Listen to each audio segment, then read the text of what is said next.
They called her a thief for stealing a Lamborghini until they discovered she saved a life. Everyone at Ridgeway Steakhouse knew Maya Johnson. She was the quiet black waitress who worked double shifts, wore worn-out sneakers, and never complained. Even when customers snapped their fingers at her like she was invisible, Maya lived in a one-room apartment and sent most of her tips to help her sick mother. She didn't dream big anymore. She just survived. That night, the restaurant buzzed when Ethan Cross, a tech millionaire, walked in. Outside, his bright orange Lamborghini gleamed under the lights. Maya served his table silently. Ethan barely noticed her, but someone else did. During her break, Maya stepped outside for air, the kind of shallow, restless breath that never quite reached her lungs, the kind you took when the walls felt like they were inching closer no matter how wide the room was, and the night air hit her face in a warm, suffocating wave as the parking lot lights hummed overhead, casting long, distorted shadows across the asphalt. And that was when she heard it, not loud, not clear, just a sound that slipped under her skin before her mind could catch up to it, a faint, broken cry drifting through the stillness, thin and panicked, like it didn't have much strength left behind it. And for a moment she told herself it was nothing, maybe a stray cat wedged somewhere between cars, maybe the wind pushing through an open window, maybe her own exhaustion playing tricks on her. But then it came again, sharper this time, desperate, and her steps slowed as her heart began to pound for reasons she couldn't yet explain. And then the sound changed, shaped itself into something unmistakably human, a trembling voice barely louder than a breath whispering, "Help, please." Every instinct in Maya's body snapped awake as she turned toward the far end of the lot where the luxury cars were parked in neat, polished rows, her shoes scuffing against the ground as she followed the sound, each step heavier than the last, dread building with every pace, until she reached a black Lamborghini gleaming under the lights like a flawless piece of machinery, completely out of place in its silent cruelty. And that was when she froze, because inside the car, pressed against the window, was a small boy, no older than 6, his face flushed an alarming shade of red, curls plastered to his forehead with sweat, his chest rising in shallow, uneven gasps, his eyes unfocused and glassy as if he were already slipping somewhere far away. And for half a second, her mind refused to accept what it was seeing, refused to believe that someone could leave a child locked inside a car like this. But the heat radiating off the door burned through her denial as she grabbed the handle and yanked it hard, only to feel it resist, solid and unforgiving, locked, and panic surged through her veins as she knocked on the window, then banged, her palm stinging as she shouted for the boy to stay awake, to look at her, to keep his eyes open. But he barely moved, his lips parting as another weak sound escaped him, and Maya glanced around wildly, searching for anyone, for the owner, for help. But the lot was nearly empty, and the building behind her loomed silent and indifferent, and somewhere inside Ethan was still on a call, unaware that time was turning into an enemy just a few steps away. And the temperature inside the car was climbing by the second, the air thick and deadly, and Maya's thoughts raced faster than her breath as fear tightened its grip, her hands shaking as she weighed options she never imagined she'd have to consider. Knowing with terrifying certainty that something awful was already unfolding, that this wasn't a distant possibility or a dramatic overreaction, but a moment balanced on the edge of irreversible loss. And as the boy's head slumped slightly against the glass and his eyes fluttered, Maya understood with brutal clarity that if she didn't act right now, if someone didn't act right now, the darkness he was crying into was about to close forever.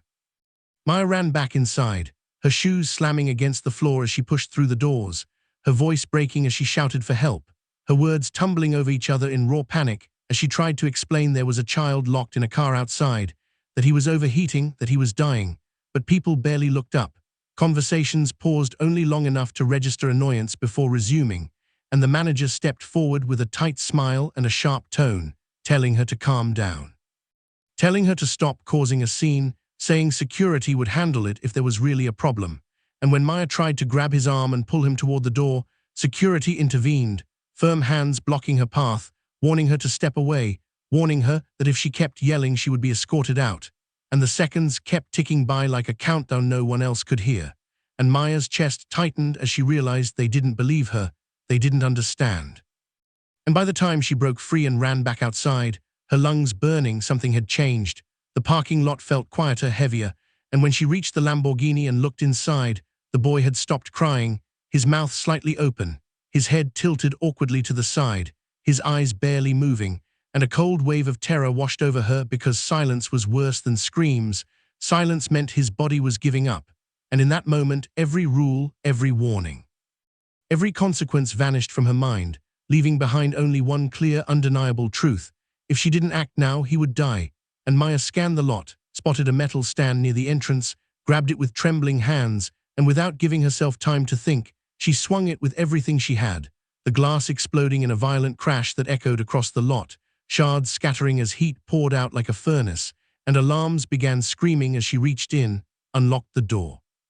and pulled the boy into her arms, his body limp and dangerously hot, his breath shallow but still there, and relief and terror collided inside her chest as she laid him gently on the seat, fumbled with the ignition, and then made the choice that would change everything, because calling an ambulance would take too long, waiting for permission would take too long, explaining herself would take too long, and so she slid into the driver's seat of a car worth more than everything she owned combined.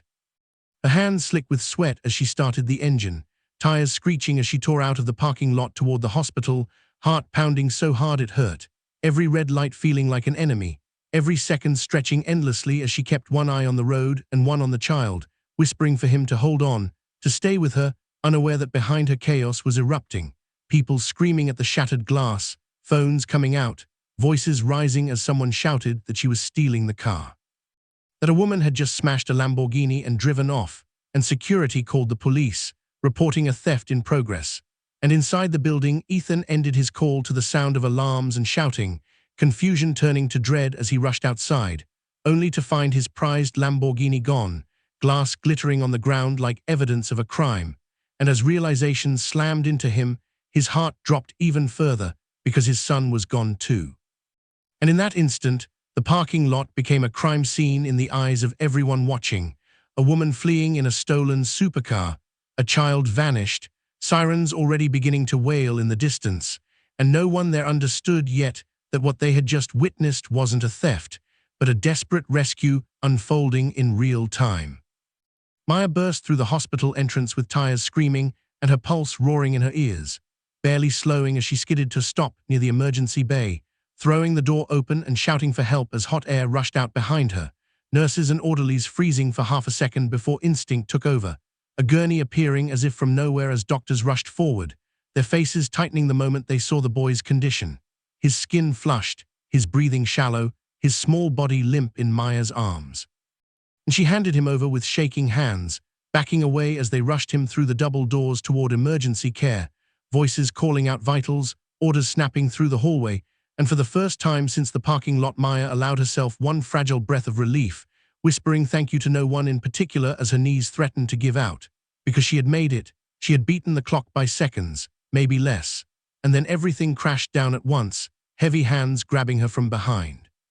forcing her to the floor as confusion exploded into pain, her cheek hitting the cold tile, her arms yanked behind her back as metal bit into her wrists, and she barely had time to understand what was happening before she was being handcuffed in the middle of the emergency entrance, surrounded by doctors still in scrubs, nurses frozen in shock, patients staring wide-eyed as officers barked commands and read accusations. She could barely hear over the pounding in her head, and she tried to speak. Tried to explain, her voice cracking as she gasped that the child was locked in the car, that he was overheating, that she had no choice, but no one was listening now, because flashing lights were already bouncing off the hospital walls and news vans screeched to a stop outside, as if summoned by blood in the water, cameras lifting, microphones thrust forward, reporters speaking rapidly as headlines began forming in real time, labels sticking before truth could catch up. And within minutes, her face was everywhere, splashed across screens and feeds, framed as a criminal, a thief, a reckless woman who had stolen a millionaire's Lamborghini in broad daylight. And then Ethan arrived, running through the entrance with his tie loose and his eyes wild, fear and rage twisting his features as he took in the scene, the shattered calm, the police, the cameras, and then he saw Maya on the floor in handcuffs, and something inside him snapped, and he pointed at her with a shaking hand. His voice loud enough for everyone to hear as he shouted that it was her, that she took his car, that she kidnapped his son, and the word hit like a knife even though she knew it wasn't true, and Maya looked up at him through tears she couldn't stop, her chest heaving as she whispered that she was just trying to save him, that his son was alive because of what she did, but Ethan didn't hear it, or couldn't, because terror had already rewritten the story in his mind, and to him all he saw was loss. Violation, betrayal, a stranger who had smashed his window and vanished with everything that mattered, and as officers pulled Maya to her feet and led her away while cameras captured every second, the distance between them felt unbridgeable, truth buried beneath noise and outrage. And somewhere beyond the walls of the emergency room, a small boy fought for his life, unaware that the woman who saved him was being treated like a criminal. And that the man who would soon owe her everything wasn't ready to listen yet. The hallway was still buzzing with tension when a doctor finally stepped forward, his expression grave and unshaken by the cameras, the officers, or the chaos swirling around him. And he looked straight at Ethan with a steady gaze that cut through the anger and fear clouding his mind. And when he spoke, his voice was calm but heavy with truth as he said that if Ethan's son had remained in that car for 5 more minutes, he would be dead. Not injured, not recovering, but dead. And the word echoed through the corridor like a physical blow, draining all sound from the space as conversations died mid-sentence, and even the reporters fell silent, and Ethan felt the blood leave his face as the reality he had been running from slammed into him. Because for the first time he wasn't imagining what could have happened, he was being told exactly what almost did, and before he could speak or even breathe properly. The security officer rolled a monitor closer and pulled up the footage from the parking lot cameras, and the screen flickered to life, showing the locked Lamborghini under the harsh lights, showing the small figure inside pressing weakly against the glass, showing Maya running up, trying the door, pounding on the window, disappearing, and then returning with the metal stand, the glass shattering as alarms screamed, and finally showing her lifting the child out with shaking urgency, not hesitation, not malice. Just raw desperation to save a life. And with every second of footage, Ethan's strength seemed to drain away as his version of events unraveled frame by frame, his accusations dissolving into horror and shame, and when the video ended, his knees gave out beneath him and he collapsed onto the floor as if his body could no longer hold the weight of what he had done, tears streaming freely down his face as sobs tore from his chest, because he saw it now. He saw how close he had come to losing his son forever, and how the woman he had pointed at in rage was the only reason that nightmare hadn't come true. And slowly, unsteadily, he pushed himself up and walked toward Maya, who still stood there in handcuffs, eyes red and swollen, shoulders trembling as she waited for whatever came next. And then, in a moment that stunned everyone watching, Ethan dropped to his knees in front of her, the millionaire. The powerful man reduced to nothing but a broken father, and he bowed his head as his voice cracked, and he admitted that he had failed his son, that his carelessness had nearly killed him, and that she had saved his life when no one else would listen. And as he looked up at her through tears and said those words aloud, the truth finally settled into the room, shifting the story forever, because in that instant Maya was no longer a criminal in handcuffs, she was a hero who had done the unthinkable. And the world that had judged her moments earlier was forced to confront how wrong it had been. The hallway that had moments ago been thick with judgment and suspicion now felt transformed, as if the truth itself had shifted the air, and Ethan rose from his knees with a steadiness that hadn't been there before, wiping his face, taking one long breath, and then doing something no one expected, something that made even the officers hesitate. He stepped toward Maya and asked for the key, his voice firm but respectful. And after a brief stunned pause, the handcuffs were unlocked and fell away from her wrists, leaving red marks that told their own silent story, and Ethan gently removed them himself, his hands shaking as if he understood the weight of what those metal circles had represented. And cameras captured everything, every motion, every expression, every second of a man undoing a public wrong in front of the world. And then, without deflection or excuses, Ethan turned toward the cameras and apologized, openly, clearly saying her name, acknowledging his mistake, admitting that fear had blinded him and that he had accused the very person who saved his child. And his words traveled fast, faster than the earlier headlines, spreading across screens and feeds, as people everywhere watched a powerful man take responsibility instead of hiding behind lawyers or silence. But Ethan wasn't finished, not even close.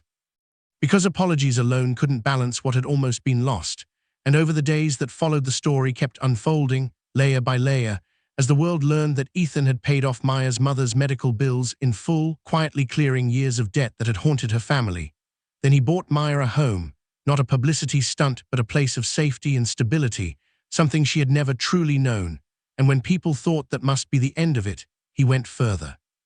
Funding her education so she could choose her future instead of surviving day to day, but even that wasn't the part that left the public speechless, because at the press conference that followed, with cameras lined up and reporters packed shoulder to shoulder, Ethan stood at the podium and announced that Maya wasn't just being thanked or rewarded, she was being made co-founder of his new charity, an organization dedicated to protecting children, preventing neglect,